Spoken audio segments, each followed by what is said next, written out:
Un tema que es clave para el inversor ahora mismo, cómo surfear, cómo caminar con esa inflación cada vez más galopante y que afecta en las carteras. Almudena Mendaza, directora para Iberia de General Investment Partners.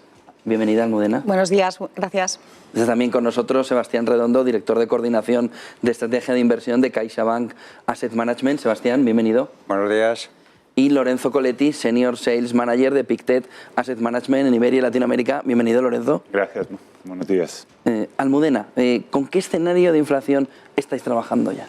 Pues la verdad es que nosotros, nuestro escenario central en General Investment sigue siendo el de, no es el más a lo mejor optimista, pero sigue siendo el de una inflación, por lo menos durante este 2022, bastante alta. No solamente por ese precio de la energía, que obviamente pues es el que más, digamos, ha disparado las alarmas, pero también en general estamos observando una inflación muy importante en casi todas las materias primas, ¿no? Entonces no nos olvidemos sobre todo que seguimos siendo muy dependientes en Europa también de todas las materias que llamamos soft o pues como toda la parte de trigo, incluso materiales como metales, que también los exportamos de Rusia y de Ucrania, por lo cual nuestro escenario central sigue siendo el de inflación alta. De hecho, lo hemos revisado al alza y, por desgracia o en contraprestación, hemos rebajado nuestras expectativas de crecimiento para Europa. Por lo cual, sin hablar de esta inflación, sí que es cierto que estamos jugando un poco con estas dos variables. Inflación más alta durante 2022 y somos más negativos que el Banco Central Europeo en cuanto a expectativas de crecimiento en la zona euro. Sebastián. Pues vamos a ver, nosotros estamos trabajando con lo que yo llamaría la incertidumbre perfecta, ¿no? Porque va a estar todo en función de cómo evolucionen las materias primas y sobre todo de la duración de la guerra, ¿no? Entonces, nosotros, igual que decía Almudena, sí, para este año de momento lo que tenemos es una inflación alta en Europa, más alta todavía en Estados Unidos. Y en cambio en el 2023 y 2024 esperamos que baje bastante, o sea que si estamos hablando ahora de 5 o 7, pues se vaya al entorno del 3%, ¿no? Y el crecimiento es exactamente igual, al final todo depende también de la duración de la guerra y cómo se acabe el conflicto. Entonces sí que estamos revisando el crecimiento para Europa y para Estados Unidos, pero todo va a depender de algo que no sabemos exactamente cuánto va a durar, ¿no? Lorenzo. Sí, mucho depende de la duración de la crisis, ¿no? de la guerra. Y el problema que vemos sobre todo es que no solo son las materias primas que se han encarecido, pero que esto se está trasladando a los productos y los servicios. Y esto es más fuerte para la inflación de cara a futuro. Pero bueno, creemos que si las cosas se resuelven a partir ya del final del segundo trimestre podemos empezar a ver una suavización de los números de la inflación, pero que se va a quedar en números alrededor del 4 o 5. No tanto como los últimos que vimos la semana pasada, que están más cerca del 7, 7,5. Pero el verdadero problema que vemos está más en la parte de la economía, que está empezando a sufrir. ¿Cómo cambia la gestión de una cartera en un escenario de inflación? Bueno, en el escenario de inflación, normalmente cuando vemos que los precios aumentan y los bancos centrales tienen que intervenir para intentar suavizar este aumento de precio, ¿no? Con lo cual tienden a subir los tipos de interés. Y esto es negativo para algunas clases de activos, y sobre todo, y lo hemos visto en lo que va de año 2022, los bonos, la renta fija está sufriendo y recibe unos golpes muy fuertes, un shock que no hemos visto durante los últimos 30 años. Y entonces, si vemos un escenario de inflación persistente con subida de tipos, la renta fija quizás en las carteras hay que reducirla, intentar encontrar activos para diversificar la exposición a renta fija. Sebastián, ¿cómo veis cómo puede cambiar esa gestión de la cartera en un entorno de inflación? Bueno, nosotros ya habíamos anticipado a final de año que este año iba a tener más inflación del que en principio se esperaba, ¿no? Y con eso lo que habíamos ido haciendo es reducir la parte de renta fija y la parte, sobre todo, más de gobiernos de crédito, y también la parte de renta variable estábamos ahí en una zona neutral. Confiábamos mucho más en Europa que en Estados Unidos. En Estados Unidos nos parecía que las valoraciones de las acciones estaban muy exigentes y en cambio Europa se había quedado un poco desfasada y sí que apostábamos por ahí. La guerra lo que ha venido a demostrar que a quien afecta más es a Europa y en menor medida a Estados Unidos, pero también creo que si se acaba el conflicto pues al final donde hay más a ganar precisamente es en Europa, porque Estados Unidos de nuevo está en una situación que está cerca de máximos históricos, con lo cual pues al final las valoraciones son muy exigentes, y en Estados Unidos con la subida de tipos de interés sí que creemos que puede afectar al crecimiento, que puede afectar a los beneficios de las empresas y que puede afectar al margen financiero de las empresas, ¿no? Entonces, en ausencia de conflicto nos inclinamos más por Europa, y de momento, mientras dure el conflicto, pues una forma de refugiarse es en Estados Unidos, que precisamente es el país que no le está yendo mal. Almudena.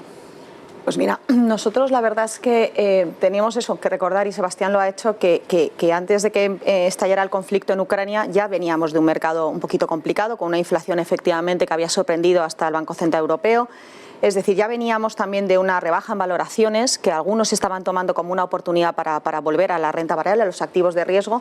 Nosotros personalmente hemos reducido de las últimas semanas pues la parte, digamos, cíclica de las carteras, buscando un poco más defensivos, valores más defensivos en la parte de renta variable, no saliendo. Por supuesto hay que invitar siempre a la prudencia y un poco a la reflexión, porque sí que se están generando oportunidades de inversión, incluso en los activos de riesgo. Es verdad que las últimas semanas el rebote ha sido tan fuerte de nuevo en la renta variable que seguramente ya las valoraciones no están tan atractivas, por lo cual, insisto, prudencia e ir buscando flexibilidad en esas posiciones, sobre todo en la parte de renta variable, porque si bien tienes razón, Sebastián, de que Europa puede ser beneficiado como zona geográfica, si efectivamente el conflicto acaba, hoy por hoy todavía tenemos el conflicto en ciernes y las valoraciones están otra vez muy ajustadas.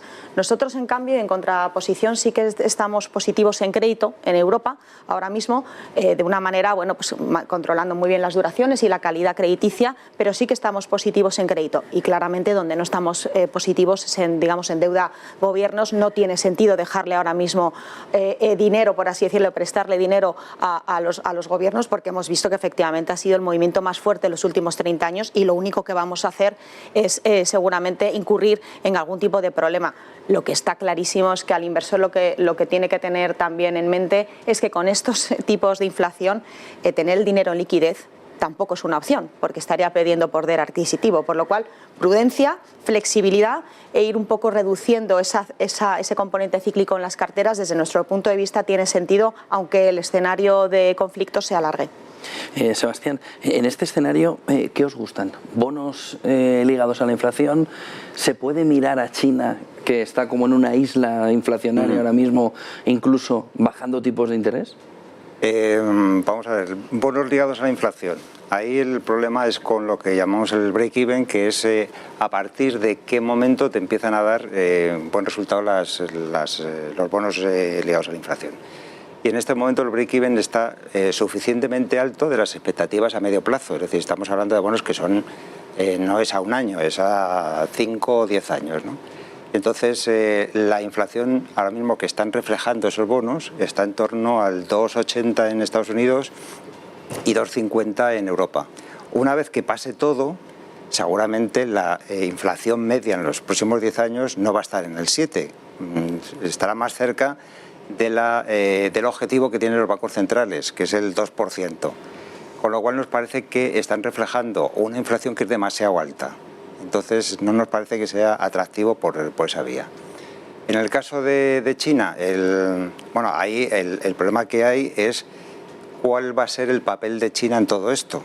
Entonces, decía ayer un premio Nobel de Economía que el problema que hay de prestarle dinero a un socio autoritario y que se rodea de personas aquiescentes es que no es un socio comercial bueno en estos momentos, como se está demostrando, ¿no?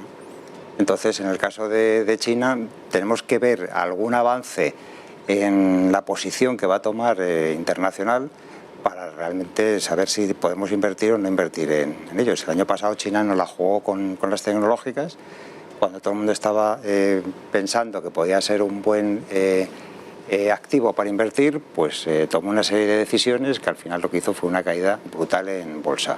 Entonces tampoco queremos que nos pase eso con los bonos. O sea, si lo ves objetivamente ahora parece que es interesante, pero me parece que hay cosas detrás que hay que valorar y que evaluar. Lorenzo, ¿bonos, China, bonos ligados a inflación? Bonos ligados a inflación, no. En este momento, de hecho, lo tenemos impreponderado como activo. No creemos que haya valor ahí. Quizás en bonos lo único donde empezamos a mirar ahora es Estados Unidos. Ha habido una inversión, un momento en que se ha invertido la curva de tipo de interés en Estados Unidos, donde los bonos a dos años pagaban algo más que los bonos a largo plazo. Esto descuenta ya que quizás la Reserva Federal en algún momento en los próximos años vaya a frenar la subida de tipos o vaya incluso a reducir los tipos de interés, con lo cual estratégicamente pueden tener sentido. Y en China nos parece más atractiva la parte de renta fija, que son bonos que pagan cupones bastante altos. El Banco Central de China está, en cambio, se está comportando de manera distinta a los bancos centrales de los países más desarrollados, bajando tipos. Entonces creemos que puede haber algo de valor, a pesar de que la situación del mercado de inmobiliario sea todavía algo complicado y puedan tener un efecto, como decía Sebastián, por la guerra, ¿no? Las sanciones también pueden ir a golpear China dependiendo un poco de la política que adopten. ¿Almudena?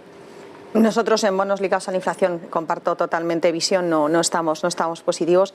Y en China nosotros nos preocupa un poco también el escenario, aparte de, digamos, de su apoyo o no, más tácito a lo que está pasando con Rusia, nos preocupa un poco también los cambios regulatorios. Al final China es un país que cuando quiere, digamos, imponer un tipo de política económica lo hace a base de un cambio regulatorio sin precedentes, como por ejemplo pasó con el mercado inmobiliario también y con otros mercados, ¿no? Por lo cual sí que pensamos que estarían dispuestos a hacer algún cambio regulatorio en un momento determinado para imponer de alguna manera pues algún tipo de recuperación. O sea, está claro que si miramos ahora mismo las valoraciones y las expectativas de inflación que efectivamente, como decías, viven en una isla, pues aparentemente tendríamos que buscar el atractivo de estos mercados, pero preferimos mirar incluso a otros países emergentes que sí que están demostrando pues alguna resiliencia un poco también en este conflicto, en este entorno, con datos parecidos en inflación y que sin embargo no tienen, digamos, el perjuicio de ese apoyo, digamos, la parte geopolítica a Rusia, por lo cual no estamos demasiado positivos en China. Sí que empezamos a estar positivos también en deuda emergente en algunos países, como decíamos antes, y la parte de crédito, como decíamos, tanto Estados Unidos como Europa empezamos a mirar algunas posiciones, pero bonos ligados a la inflación tampoco tendrían demasiado sentido, porque aparte de las duraciones, como decía Sebastián, es que son carísimos, es que son caros y ahora mismo es meterle otro componente, digamos, de desestabilizador a la cartera, cuando realmente el rendimiento va a ser hoy por hoy muy exiguo.